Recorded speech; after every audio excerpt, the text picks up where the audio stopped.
Good evening student. আমি তোমাদের অরুণ sir, স্পন্দন কলেজ অফ এডুকেশনের ফিজিক্স ডিপার্টমেন্টের একজন অ্যাসিস্ট্যান্ট প্রফেসর। আজ তোমাদের ডিএলএড ফার্স্ট ইয়ারের গণিত শিক্ষণের যে পেপার আছে, অর্থাৎ ম্যাথামেটিক্সের যে পেপার আছে, সেই পেপারের সেকেন্ড ইউনিটের পার্সপেক্টিভ অ্যাবাউট ম্যাথামেটিক্যাল নলেজ 2 অর্থাৎ গণিত শিক্ষণের প্রেক্ষিত 2, এই ইউনিটে কী কী কন্টেন্ট আছে আলোচনা করব এবং কন্টেন্টের একটা টপিক এই ক্লাসে আলোচনা করব। তার আগে সবাইকে বলি, তোমরা নিশ্চয়ই বাড়িতেই আছো এবং সুস্থ আছো, আর বাড়িতেই থাকবে, কারণ তোমরা জানো বিশ্বব্যাপী করোনা ভাইরাসের যে মহামারী শুরু হয়েছে তা খুব মারাত্মকভাবে স্প্রেড করছে এবং খুব ভয়ানক ক্ষতিগ্রস্ত হচ্ছে এই জীবনকুল মনুষ্য সমাজ বেশি করে। তো সেখান থেকে আমাদেরকে আবার নতুন করে বেঁচে উঠতে হবে, পৃথিবী আবার নতুন জায়গাতে আসবে, আমরা সবাই আবার সঠিক জায়গাতেই থাকবো। তো যাই হোক, এবার দেখা যাক কন্টেন্ট কী কী আছে তোমাদের এই ইউনিট 2-তে, অর্থাৎ গণিত শিক্ষণের প্রেক্ষিত 2-এতে কন্টেন্টটা দেখে নিই। ফার্স্ট হচ্ছে গণিত শিক্ষণের লক্ষ্যসমূহ, অর্থাৎ গণিত শিক্ষণের লক্ষ্য কী। তোমরা প্রত্যেকেই জানো যে কী কী লক্ষ্য আছে গণিত শিক্ষণে। তাতে আছে শৃঙ্খলামূলক লক্ষ্য, অর্থাৎ শৃঙ্খলামূলক লক্ষ্য আছে, ব্যবহারিক লক্ষ্য আছে আর সৃজনমূলক লক্ষ্য। প্রথমটাতে আছে যে সাব ইউনিট, তাতে আছে গণিত শিক্ষণের লক্ষ্যসমূহ, তার মধ্যে শৃঙ্খলামূলক, ব্যবহারিক এবং সৃজনমূলক লক্ষ্য। তারপরে আছে প্রাথমিক স্তরে গণিত শিক্ষার উদ্দেশ্য, শিক্ষণ সামর্থ্য, আগ্রহ ও পূর্ণ উপলব্ধির বিকাশ। 3 নম্বর সাব ইউনিটে আছে গাণিতিক জ্ঞানে শিশুর সমাজ সাংস্কৃতিক প্রভাব, গাণিতিক জ্ঞানে শিশুর সমাজ সংস্কৃতির প্রভাব। তো এটা আমাদের এই সেকেন্ড ইউনিটের কন্টেন্ট। তো প্রথমে আমরা যেটা পড়ব গণিত শিক্ষণের লক্ষ্যসমূহ, তার মধ্যে যে শৃঙ্খলামূলক লক্ষ্য, ব্যবহারিক এবং সৃজনমূলক লক্ষ্য আছে, সেইগুলো আজকে আমরা আলোচনা করব। তো প্রথমে দেখা যাক লক্ষ্যসমূহ কী কী। তোমরা জানো যে গণিতের লক্ষ্য তো অপরিসীম শিক্ষণের ক্ষেত্রে। আমরা প্রতিনিয়ত দৈনন্দিন জীবনে প্রত্যেকটা মুহূর্তে দেখো গণিতের মধ্যে ওতপ্রোতভাবে যুক্ত আছি। আমাদের দ্বিতীয় শিক্ষার যে দ্বিতীয় বিষয়, আমরা কোনো বিষয় শিখতে গেলে, অর্থাৎ প্রাথমিক বা উচ্চ প্রাথমিক বা যেখানেই যাই না কেন শিক্ষাক্ষেত্রে, দ্বিতীয় বিষয় হিসাবে যেটা সবচেয়ে গুরুত্বপূর্ণভাবে উঠে আসে সেটা হলো গণিত। প্রথম বিষয় হিসাবে তাহলে কী হবে? প্রথম ভাষা। তো প্রথম ভাষার পরেই কিন্তু সবচেয়ে গুরুত্বপূর্ণ যেটা বিষয় সেটা হচ্ছে আমাদের গণিত। গণিতকে বলা হয় আকার ভাষা, সাইজ ল্যাঙ্গুয়েজ। তোমরা ফার্স্ট ল্যাঙ্গুয়েজের পরেই কিন্তু একটা সবচেয়ে গুরুত্বপূর্ণ বিষয় এই গণিত। সেখানে কী কী থাকে গণিতে? পরিমাণ, পরিমাপ, একটা বস্তু তার ধারণা, বস্তু কতটা হতে পারে, বস্তুর যে পরিমাণ তার ধারণা, এই সমস্ত কিন্তু গণিত থেকেই আমরা পেয়ে থাকি। আর কি হয় দেখো, মাধ্যমিক স্তর পর্যন্ত আমরা প্রত্যেক এই দেশের মধ্যে মাধ্যমিক স্তর পর্যন্ত প্রত্যেকেই কিন্তু গণিতটাকে আবশ্যিক বিষয় হিসেবে কিন্তু আমাদের সিলেবাসে পড়তে হয়। তাহলে বুঝতেই পারছো গণিতের গণিতের প্রয়োজনীয়তা কতটা।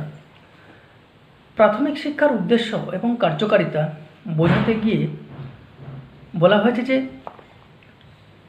আমাদের যে গণতান্ত্রিক সমাজ এবং গণতান্ত্রিক দেশ, সেখানে শোষণমুক্ত যে শিক্ষা, তার সামাজিক, মানসিক এবং সাংস্কৃতিক বিকাশ, তার মূল্যবোধ এবং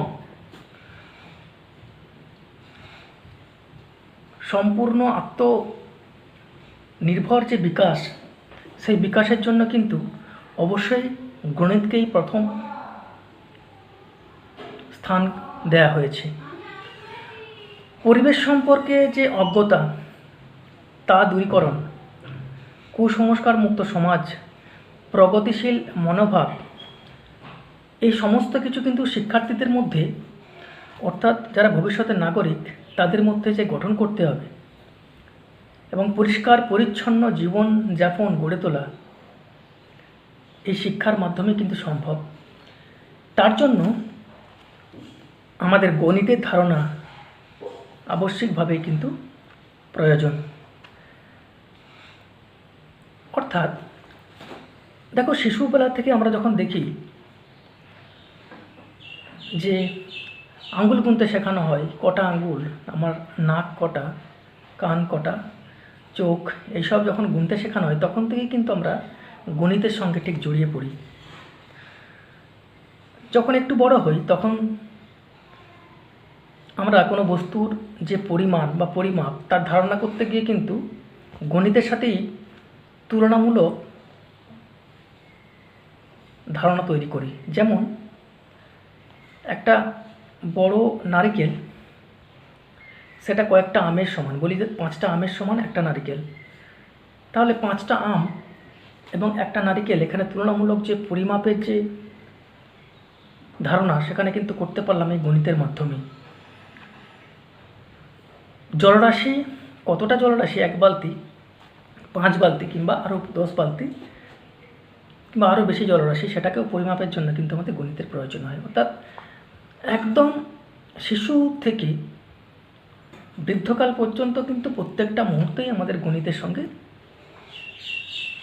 যুক্ত হয়ে থাকতে হয়।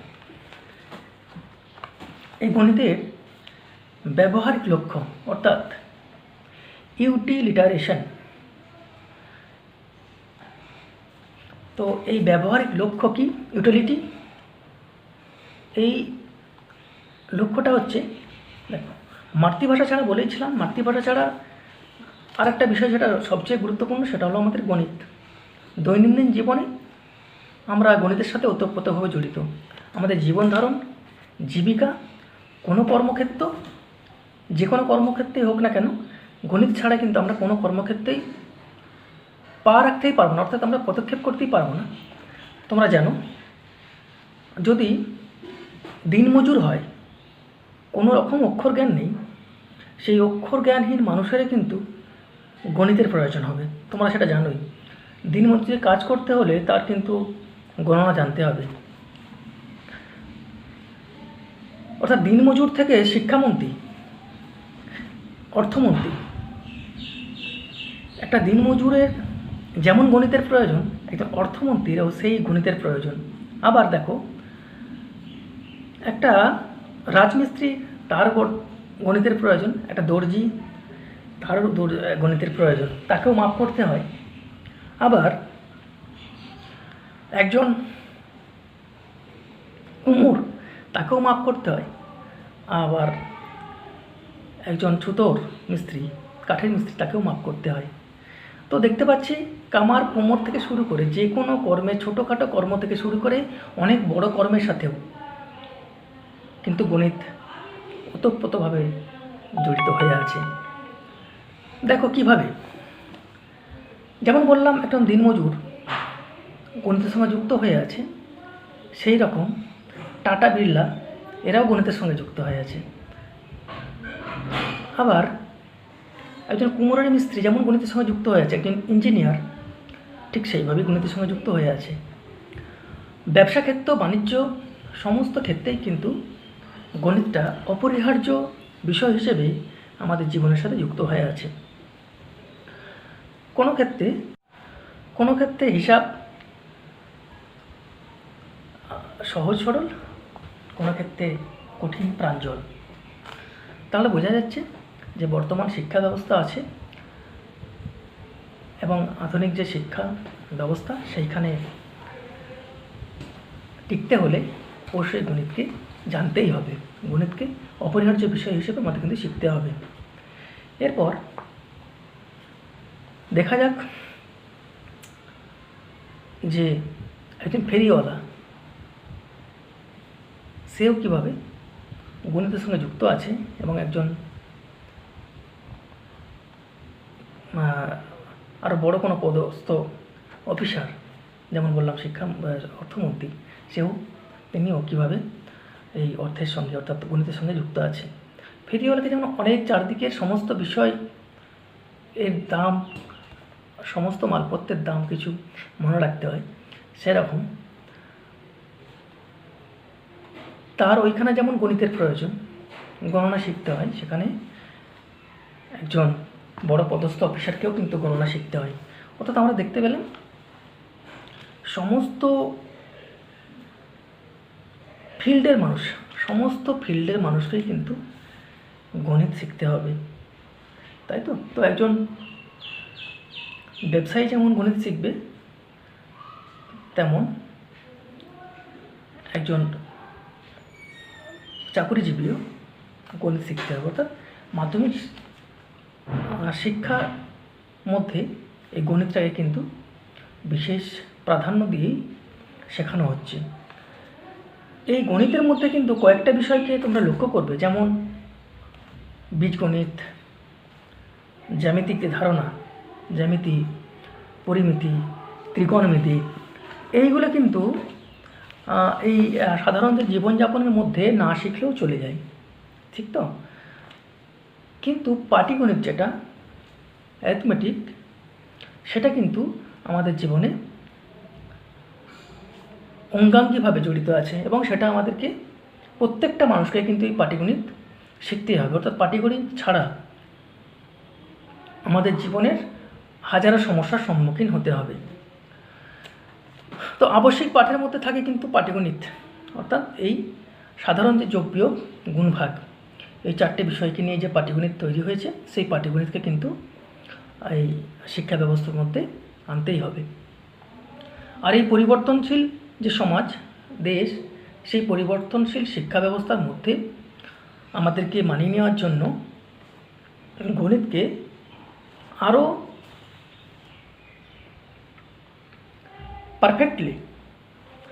পারফেক্টলি আমাদেরকে এই গণিতে মনোযোগ দিতে হবে। বৃত্তির ক্ষেত্রেও এই শিক্ষার সেখানে কিন্তু যে মৌলিক জ্ঞান প্রয়োজন, সেখানেও কিন্তু গণিতের মাধ্যমেই কিন্তু আমরা এই মৌলিক জ্ঞান লাভ করতে পারি। অর্থাৎ আজকে দেখলাম ক্লাসটাতে যে গণিতের কি উদ্দেশ্য, গণিত শিক্ষণের যে লক্ষ্যসমূহ, এবং তার একটা ছোট পাঠ পড়লাম, সেটা হচ্ছে ব্যবহারিক লক্ষ্য। আজকে এই লক্ষ্যসমূহ এবং ব্যবহারিক লক্ষ্য দুটো টপিকস আলোচনা করলাম। নেক্সট ডেতে আমরা পরের টপিকগুলো আলোচনা করে যাব আস্তে আস্তে।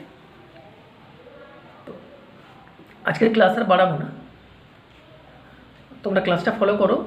ক্লাস ফলো করে যদি তোমাদের কোনো জায়গাটা বুঝতে প্রবলেম হয়, সেখানে তোমরা অবশ্যই কমেন্টে আমাকে লিখে জানাবে, আমি তোমাদের কমেন্টে উত্তর দেব। কোনো প্রশ্ন থাকলে তোমরা জানাবে, সেই প্রশ্নের উত্তর দেব। আর সুস্থ থাকবে, ভালো থাকবে, বাড়িতেই থাকবে, ব্যাস এটুকুই।